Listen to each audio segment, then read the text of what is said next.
Hello, welcome to Money Making Priorities, the number one destination for service providers, coaches, consultants, people who know that they're too brilliant to be broke.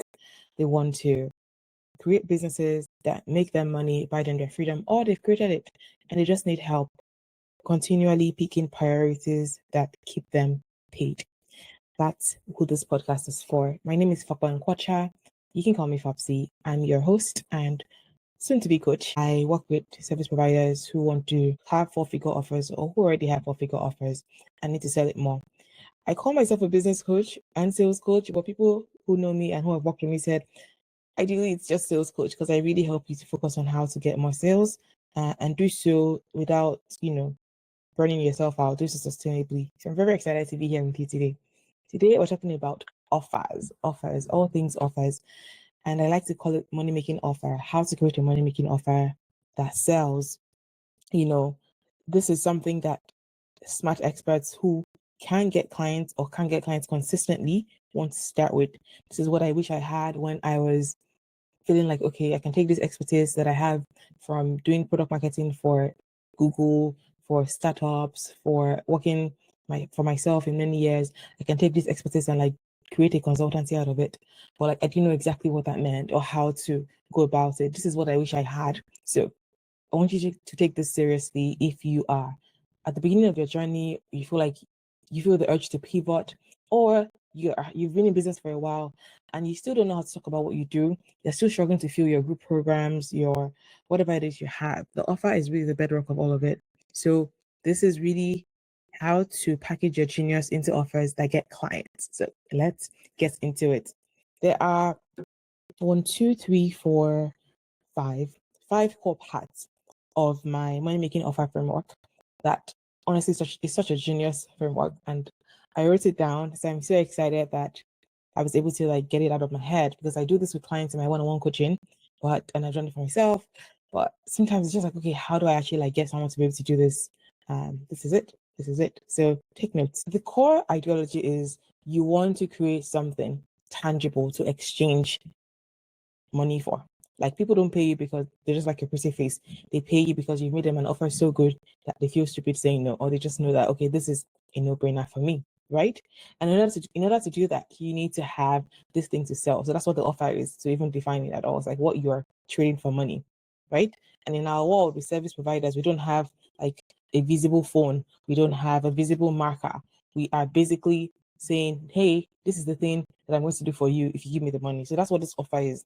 So so that we're on the same page with defining it. So there's 5 parts to my money making offer, and I'm going to tell you what they are. First of all, you've got the who, the problem, the solution, the stakes, and the price for profit.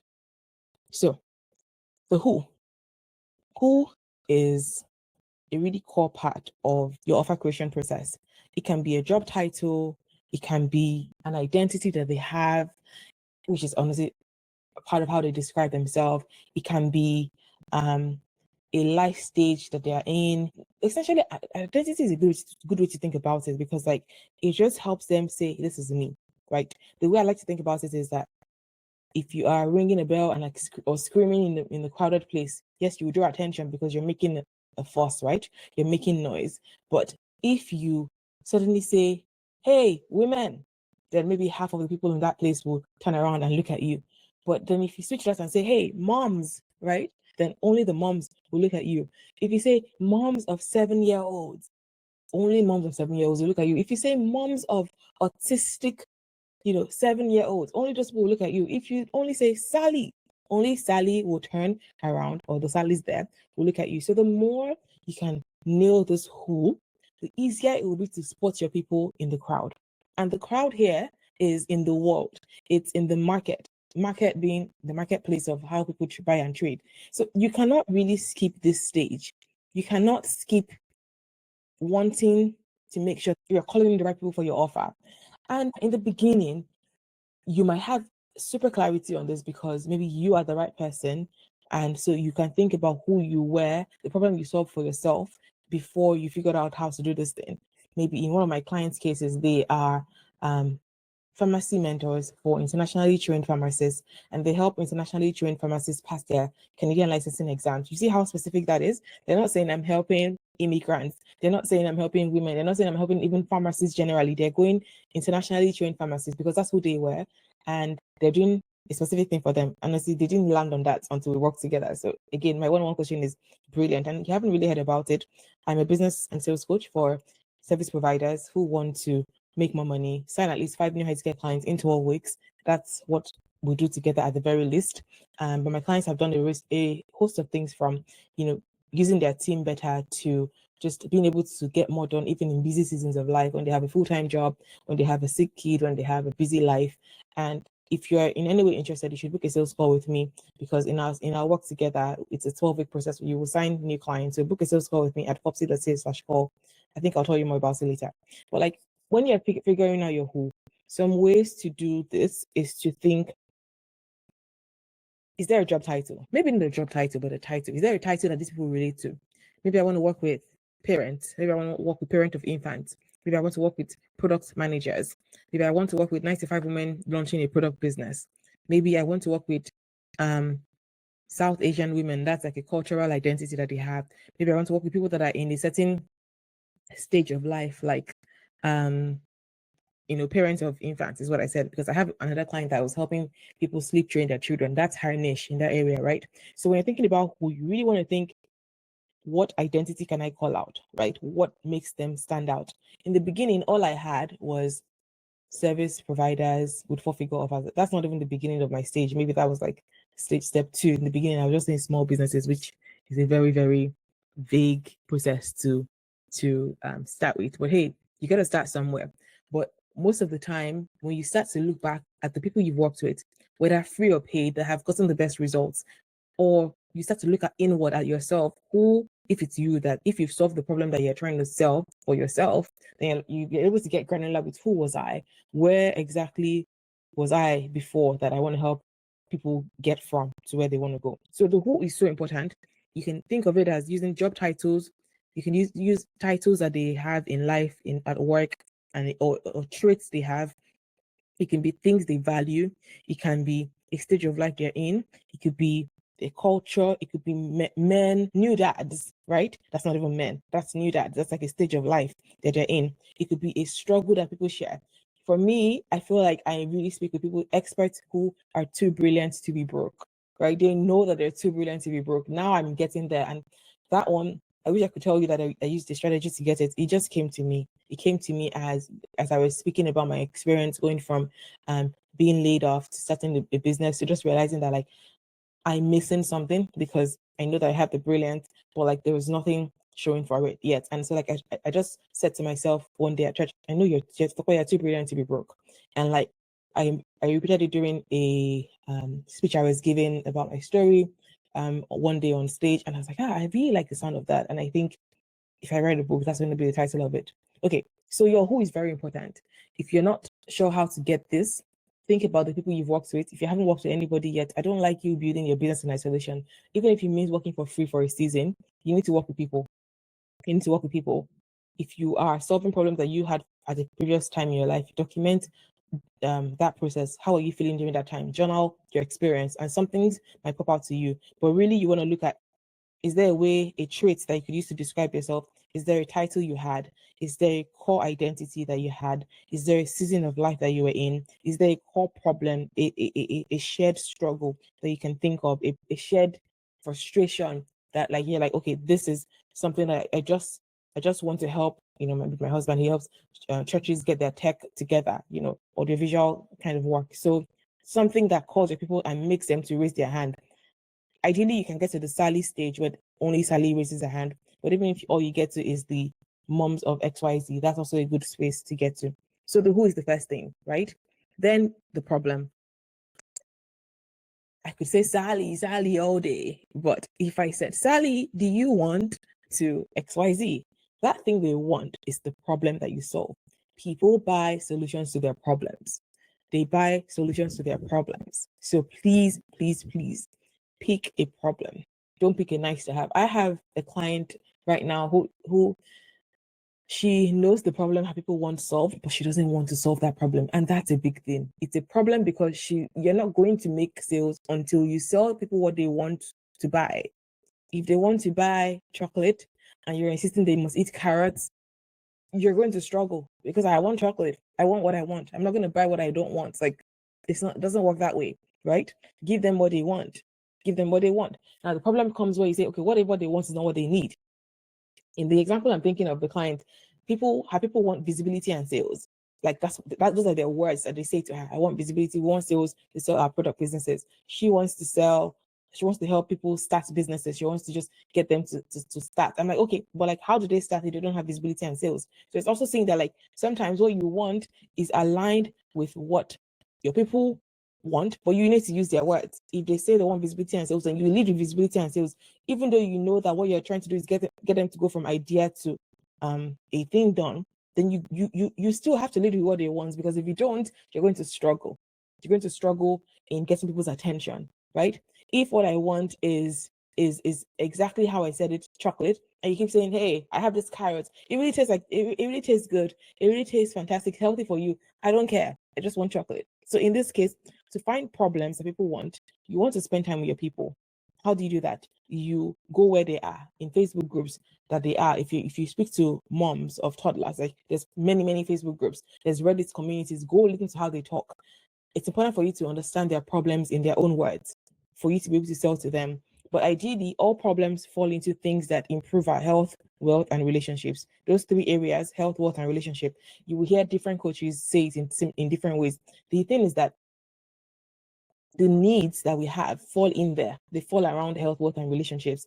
Other things there are other needs we have, self-actualization, all of that. But when you think about, in the case of internationally trained pharmacist graduates, if they don't pass that licensing exam, they cannot work in their desired field in Canada. So that's around their wealth. If they can get some jobs, but they'll be underemployed, essentially. In my case, if service providers don't make sales, the business is not a business, it's a hobby, right? Sales is the lifeblood of their business in this scenario.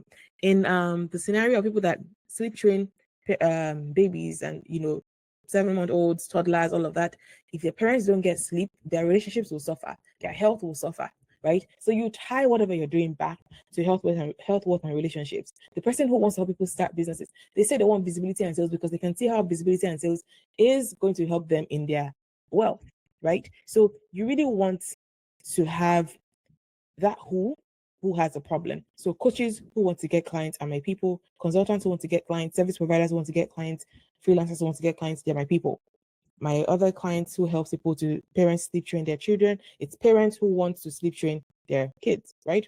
That's one area, not necessarily kids, it's probably like babies and toddlers. And then IPGs, international pharmacy graduates who want to pass their PBC exam, is another area to see it. I find that the best problems, they have a combination of a who and a what, right? So you can see that in those examples I just gave, there was a who, coaches, parents, IPGs, and what they want, right? So think about yours. What's your who? We just went through that. And what's your what? Now, solution. I love a solution. In the solution, this is where we often jump to. Let's make it smart. So smart being the good old specific, measurable, attainable, realistic. I think it's realistic that R stands for, and time bound. So when I say specific, I want you to zoom in on the details. Let it be tangible. Like, let them be able to hold it in their hand. When I work with you, what will I get? 5 new high-ticket clients, sleep 7 hours plus through the night, pass your PBC exam on the first try, which is actually the promise. Like, these things, they're easy to roll off my tongue now. Oftentimes they come through you speaking to me. Like, sometimes we're just having a conversation, I'm like, that's it. It's not, when my pharmacy clients came to me, they were speaking in broad strokes. They were saying they were doing mentorship. I'm like, people are not just paying for your community. They want something. What do they want? And we took a bit of back and forth. Okay, what do you help them do ultimately? Pass the exam. Okay, could they not pass the exam by themselves? How many tries do they tend to do it when they do it by themselves? We look at the research, all of that. That's how we land on this thing. So if you're struggling with the solution, let's talk. That's what my one-on-one coaching is for. So book a sales call at fopsy.ca/call and let's talk about that. But with specificity, you really want it to be specific. Zoom in on the details, let them be able to hold it in their hand. What do you mean sleep better? What does that mean? It means sleep 7+ hours through the night. But specificity doesn't only mean like attaching a number to it. It can also mean, can you see that has it been done or not done? Right? Did you pass that exam on the first try or did you not pass on the first try? Right? Did you get 5 new healthcare clients, or did you not get it? Did you, essentially, did it happen or not? An example I hear often is if you're a relationship coach or consultant and you help people to have, less fights. Less fights might mean going from 7 to 3 fights, right? Maybe you can't always count it like that. Not everybody's counting, but you generally know if you've been fighting less, right? So you can be able to see, has it happened or not? So being able to zoom in on the details, not just say it in broad strokes. Another example I can think of is my client who has a somatic wellness coaching business, and she talks about how she helps them to feel better. I'm like, what does feel better mean? Is it sleep better? Is it get back to work?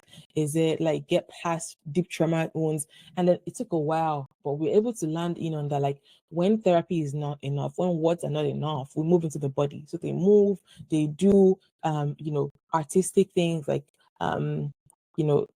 was it pottery, things like that, that help you to release stress in other ways. So it's still not like all the way there in tangibility, but we're working towards people knowing that they know the problem is that like they've tried therapy, they've tried other things. And so moving to the body is new and exciting. So we've gotten to that element. But like the solution part is essentially a mix of tangible elements that they can see, right? And they can touch, they can feel, they can say, okay, this is what I'm going to get when I pay you. Because I'm going to get to the money part. I want you to price for profit in the 4-figure range. So, for us to do that and sell it conveniently, sell it comfortably, sell it easily, let it roll off your tongue, and you not feel some type of way saying it.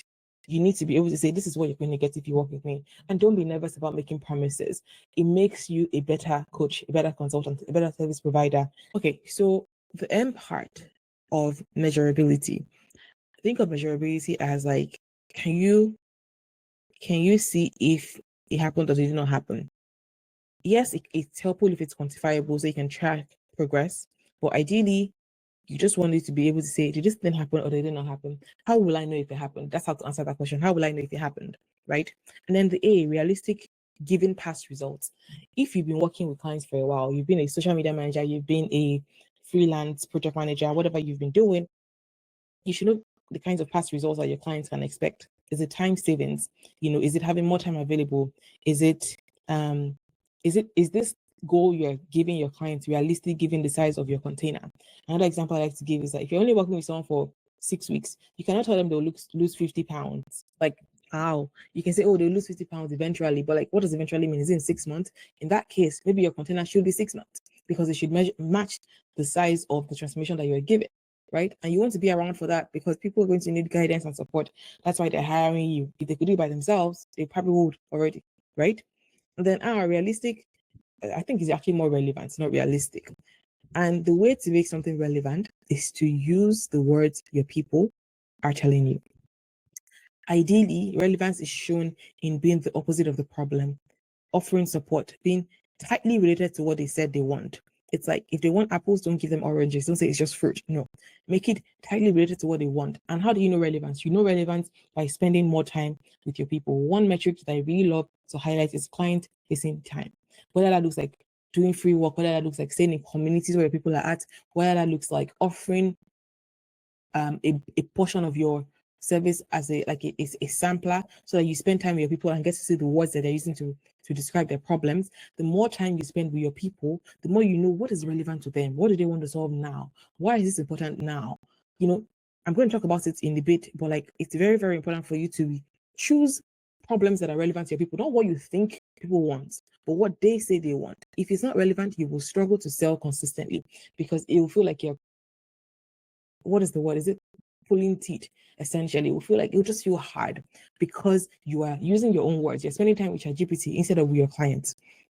Time is that there should be a timeline under which you achieve this goal, right? A solution is only appealing because it has a timeline to it. I will help you lose 30 pounds. It's nice, but I'll help you lose 30 pounds in 90 days. It's nicer, it's stronger. Right? Is it 30 pounds in 3 years? Is it 30 pounds before you die? Is it 30 pounds at some point, essentially? So the timeline should be there and should be reasonable for at least 80% of your clients. And as you think about these things, don't let it scare you because sometimes people get very, very nervous about, oh, I can't promise those results. And I've heard it before. I can't promise those results because, it's dependent on my client as well. Your job as a coach, as a consultant, is to define a process that people walk through And if they do what you said they should do, they should get the results that you said they will have, or you know why. That's how my coach defines, what a good coach is. Essentially, you should know why. Maybe this happened and they needed a second rep of it. Maybe I have some clients that pay for coaching and they decide not to show up. I'm like, okay, why would you do that? And so I call them back, hey, this is not acceptable. This is because you're not going to get the results, and I know that you want results. So call them back to it, right? So if they do what you said they should do, there should be a timeline that's realistic for them to get these results. So to sum up the solution and the smart part, your solution being smart, the S in smart is what exactly am I getting? The M is how will I know that this thing has happened or not happened? The A is, can I actually do this? And it's you answering that question for yourself and for the audience themselves, because they will have doubts about their own ability. And you will also need to answer that directly or indirectly, like, hey, is this possible for me? Or is it only possible for some of your best clients? The R is, so what? If I do it, so what? Why is this important, essentially? And then the T is, by when? By when am I going to be able to do this? I love it so much. I love this framework. And when it came to me, I thank God for the ability to just create concepts, and I'm very, very happy about it. Okay. So we talked about who, problem, and solution in creating your money-making offer, in creating this offer that actually gets clients, in being confident that you are creating something that's not just out of your own ideas with ChatGPT, but with real people in mind and real processes to walk through. The fourth thing you want to have is stakes. Stakes are super important. Now, if you are watching on video, I have this ginormous board behind me where I just detailed. It has 2 brilliant to be broken in the middle, which is kind of how I think about the core thing that my people are thinking about. And it has 4 quadrants where I have put stakes. I'm going to tell you what I've essentially done with stakes in a second. So there are 2 kinds of stakes, negative stakes and positive stakes. So on top, I have my positive stakes. At the bottom, I have my negative stakes. Positive stakes are related to if they choose me, right? So think about it as there's positive, and there's positive, negative. Stick with this a little bit, right? Positive is if they hire me, here are the good things that they will have more of, right? So in my case, if you hire me, you will have a clear offer, you will have clear next steps all the time. You will always, even when life is busy, even when work is busy on a weekly basis, you will know what to do that moves the needle for your business, right? Then you have more money, you will have more leads, you have more clients, it goes on and on. More of the good stuff that you will have if you work with me. That's how to understand stakes. So stakes rather. So the positive stakes, that's the positive. There's 4, remember. So positive, negative, positive, negative. Okay, stick with me a second. So on that positive, if you have my solution, you will have more of this good stuff, right? This also helps to not be a Debbie Downer. Most of the time people are trying to say, oh, these are all the bad things that will happen. Okay, yes, but what about the good things that will happen when you have my solution? So having positive stakes is important. So think about it. And this is what adds the urgency. When you add stakes, they help people go from why buy to why buy now. It helps them answer the question of, okay, yes, you solved my problem for my who, you have the solution for me, but why now? Right? This is how you answer that, by having stakes. Okay, I need to wrap this up. So let's keep going. Then under positive, negative, if you have my solution, you will have less of this bad stuff because you will have my help. In my case, that looks like you will have less of pricing drama. Or is it too high? Or I don't know if people will buy it, all of that, because we'll validate your offer with real clients. You will have less of, I don't know what to do, or I know what to do rather, but I can't get myself to do it.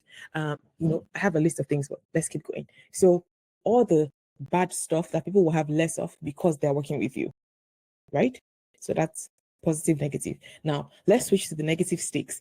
Negative stakes are the things, negative things, and then depending on what's beside it, negative, positive, negative, is that if it's negative, positive is if you don't have my solution, here's all the bad stuff you have more of. So in my case, that looks like no 4-figure offer, no peaceful scaling or peaceful building of a business, no lead gen or business that's tailored to your strengths. One of the things that people enjoy from having one-on-one work with me, my clients, is that I'm not just fitting you into a mold. I'm hearing what has worked for you, what has not worked, how much time you have, and I'm able to say, okay, because of your past results, because of how you saw, this is what is done tailored to you. So those are some examples, right, of negative, positive. If you don't have my solution, here's all the bad stuff that you will have more of. So more of low sales, more of unpeaceful scaling, I guess, all of that stuff. So now negative, negative. If you don't have my solution, here is less of the good stuff you will have. So you think about all the good stuff and less of it. So I think in my example on the board, I actually flipped it. So more of the bad stuff will be another year of no clients, no money, lacking conviction in your offer, quitting, changing your offer again, tinkering with it with ChatGPT, wimpy selling, secretly resenting your audience, believing that it's the economy, and then the bad stuff that you have more of is, or the good stuff that you have less of rather, is no content that converts, no lead gen or business tailored to your strengths, all of that. I feel like this part might have been a little fuzzy, so if you get it, let me know in the comments. But let me see if I can summarize it. This point of sticks is that you want to very clearly lay out all the positives of working with you, all the negatives of working with you, and how those things change, whether they choose, how they continue to lose more if they choose not to work with you, how they will gain more if they choose to work with you, how they would then on the bottom lose more of good stuff if they don't work with you, how they will have more of bad stuff if they choose not to work with you. I think that's a good summary of it, of stakes. But in addition to this positive, negative stuff in stakes, seasons add a layer of urgency as well. Summer. What is important in the summer? Is it like people are outside enjoying their life? Is this, how does money help that? People, in order to enjoy life, you need funds. So in the summer season, you want to make more money. In my case, I think about that. But in the summer season, maybe it's also the kids are out of school. If they don't sleep more, that means they're tired and cranky. For the person who's helping sleep training, people do their thing. For the pharmacy graduate person, it looks like, is there a season where people are hiring more pharmacists? Like that becomes a seasonal thing for you. So when I say season, I mean summer, Christmas, exam season, September hiring search for career coaches, New Year, and the urgency of your goals. Like 2026 is coming up for me in my case. So another year of having no clients is relevant because so the season itself creates urgency. Every new month, every new quarter, every new week you can think about, how can I use this as a reason to help people to act now? Do you want another month of no sales? If you had acted last month, this is what would have happened. All of that, right? Think about how that's relevant to you. Not all of them will be relevant to all businesses, but you should have a portion of seasonality playing into urgency for your people. People only act when they have a reason to act. So it's not unethical to give people a reason to act. So definitely don't say, oh, I don't want to use all of this, I feel some type of way. Do you want to sell or do you not want to sell? Because this is how we sell. We sell by highlighting what people already know. We're not creating these things. We're just bringing them to the top of their mind. These are the things you're already thinking. And now I'm repeating them back to you. So you're like, oh my God, she knows me already. So this is how it works. Now you know. The secret is out. 5 is priced for profit. Very, very simply, I want you to have an offer that's at least $1,000 per client. And you will be comfortable doing this if you really focus on the smartness of the solution. So if you don't know what smartness means, go back and listen to the solution section of this. If you focus on getting proof, you can get proof by documenting your results. So many of my clients feel like, oh my God, I don't have ginormous results. You have results. Every single session you have with a client, whether you are a social media manager, whether you are a career coach, is proof. They've made progress from one spot to the other. They came with you with a problem and you solved it in that call. Do you know how much of a genius you had to be to like create something out of nothing? Anyways, so getting proof by documenting your results, believing your expertise, by having free or discounted work that gets you testimonials, and spending time outlining the stakes actually helps you to see the proof as well, helps you to believe rather in your offer. It helps you to say, oh my God, this is definitely worth $1,000. Okay, so this has been epic. Just talking about it is getting me fired up to see how this applies to your business, whether you are a data analyst, whether you are a cybersecurity person, whether you are a parenting coach, whether you are a consultant for multinationals, whatever you're doing, if you sell your expertise, you are too brilliant to be broke. And I want to help you to transform that into just latent brilliancy, to like literal cash in your hands, because you're selling more confidently, because you're getting engaged leads consistently. Go listen to my leads meeting if you haven't. The best way for me to help you is to learn about your business, what has worked, what is not working, where you want to go, and to be your partner on the way there. And I want to be your coach. In order to do that, you need to book a sales call at fopsy.ca/call. It's free, and you will see the price to work with me there. It's not a surprise. You see the payment plan as well, so it's all there. and you get to see what would having support for the next quarter look like. What would it mean for my goals? What would it mean for my income? What would it mean for my dreams? What would it mean for my ability to see this business growing more in the world? Whether you are starting, whether you're growing, whether you're scaling, whether you're seeking sustainability and peacefulness as you build this business, whether you are strapped for time and feel like, I don't know how I'm going to make this work. And even when you feel like, I don't know how I'm going to make this work financially as well, if you're just certain that I know that I want to take my business seriously and I need to find and focus on my money making priorities, which is what my one-on-one coaching is called, book a sales call with me at fopsy.ca/call, fopsy.ca/call. It's 60 minutes or actually 50 dedicated to you and your business. I ask questions about what you've done, where you want to go. I try to get into what exactly has stopped you from getting the results you want up till now. And then on that call, literally on that call with you, I create a customized plan for what to expect in the next 12 weeks of our work together. It's one-on-one, completely customized to you, and it will change your life. It will change your business. You will sign at least 5 new high-ticket clients in 12 weeks, and I cannot wait to be your coach. So head over to fopsy.ca/call and book that sales call. If for some reason you're not ready yet, and you're like, oh my God, I want to do this, but I'm still thinking about it, join my newsletter at fopsy.ca/newsletter. You will get reminders about what it's like to work with me. You will get testimonials and results from past clients. You will get reminders when I have new podcasts out. And honestly, it's the best thing ever to drop in your inbox. I send frequent emails and I can always be in touch with you. But even if you're 20% ready, 50% ready, 80% ready to have a coach, that's sales call. Do it now. Don't let this year be the same as last year. Or let it be better. Let's be more peaceful. Let it be much richer. Looking forward to being your coach. All right, chat soon.